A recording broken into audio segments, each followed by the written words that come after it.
Hello, official strongman. I'm Lee Richardson. Today I'm going to be kind of just talking through briefly my log progression and what I've maybe done to help get better at log, because my log has come on a lot, as you'll see in this video. When I first started strongman, obviously coming across from powerlifting, we don't do any sort of overhead element, not directly in training anyway. We only want as an assistant exercise. So I did over press every 2 weeks, and none of the numbers were anything that represented that being a strongman was a good idea or that overhead would ever be a good event for me. But when I did my first log press session in the gym, I think I did a bit of a sketchy 140 log. It was about 140, 142. My first competition at OSG Europe's in 2019, it was a 140 log for reps. And because I'd absolutely gone to death on the deadlift before, I cleaned a 140 log and it felt like fucking 300, and I went to press it and I ended up just balancing it on my head for a few seconds and then just failing it, trying to lock it out off my head and then being told that I'm not allowed to do that, and then just going for attempt after attempt, missing, probably failing the clean sometimes as well, just an absolute shithouse. So and then I went away and I started working on my log more, but I think the problem is that I still had sort of all the things that you sort of associate with a powerlifter: really tight pecs, tight lats, just not the sort of trap stability or shoulder stability to hold a log overhead.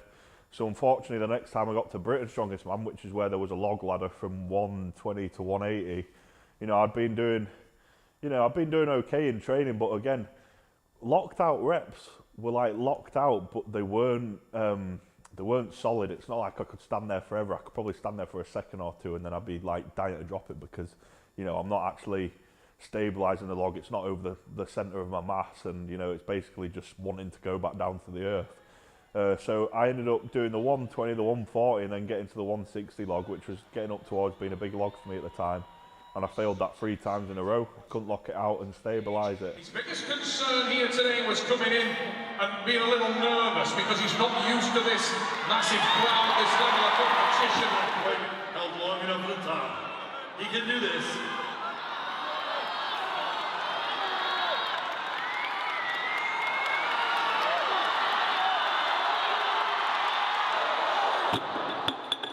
I kind of got in this place in my head where log was just always going to be a bad event for me, because technically I wasn't very good at it either, which is something that I really struggled with, because I quite pride myself on being technically good at the majority of things that I sort of pick up, and I get technically good at them quite quickly. But obviously log was just one of them that was going to take a bit more time.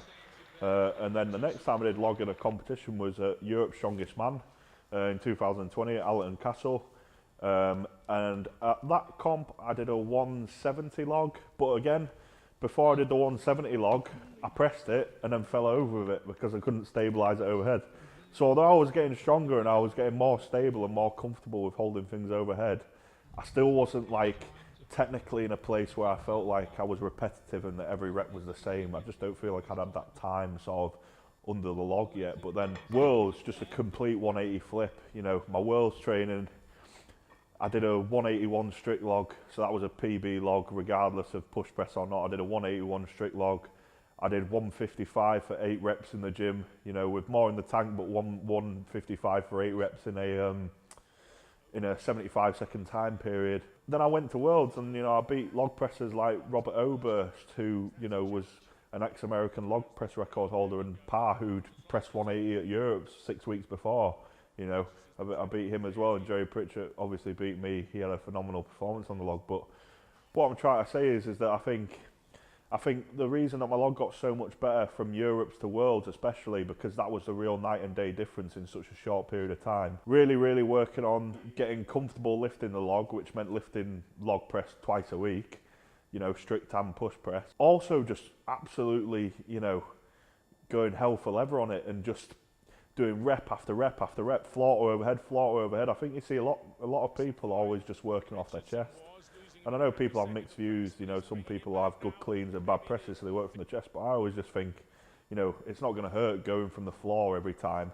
You're able to recover from it if I am. So just that repetitive, just ingraining that solid motor pattern in you all the time of just doing it right until the point that you can't do it wrong anymore. I went to Worlds and I just felt like I was in the gym because I was just lifting a log. It was just like I was lifting a log in the gym. So I feel like I've got to a place now in my log press where, you know, I do think I could be comfortably over 200 by the end of this year in competition. And, you know, I just feel like technically in a place I'm good with it. I've got all the mobility I need to do it, and now I can just focus on bringing up the strength element rather than worrying about the technical aspects of it as well.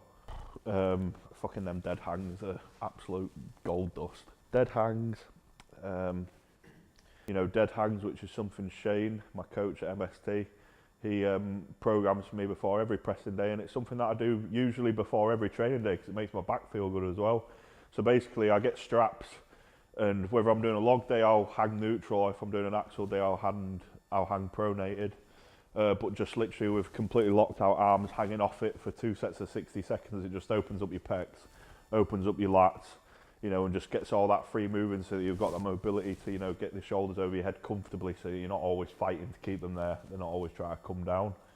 The next thing would be just, you know, practicing shoulder stability stuff and doing them sort of drills so that you know how it feels to have like stable shoulders, and sort of feeling that when you're log pressing as well, not letting your upper trap be dominant, you know, making sure that you're keeping your shoulder blades pinned back and down and letting your actual, you know, your whole trap, your lower trap as well do a bit of the work. Yeah, as well as that and just doing more reps and getting technically better. It doesn't matter, it didn't really matter to me how strong I got because unfortunately I could never actually fulfill my strength potential because I was never able to show it because of either a technical issue or, you know, a stability issue or something like that. So it didn't matter how strong I was.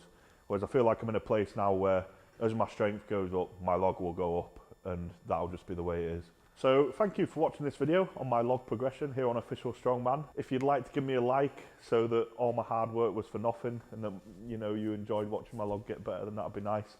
Leave a comment, you know, just what you liked about the video. If there's any questions, I'll try and answer them on my Official Strongman account, and keep subscribing, and I'll see you in the next one.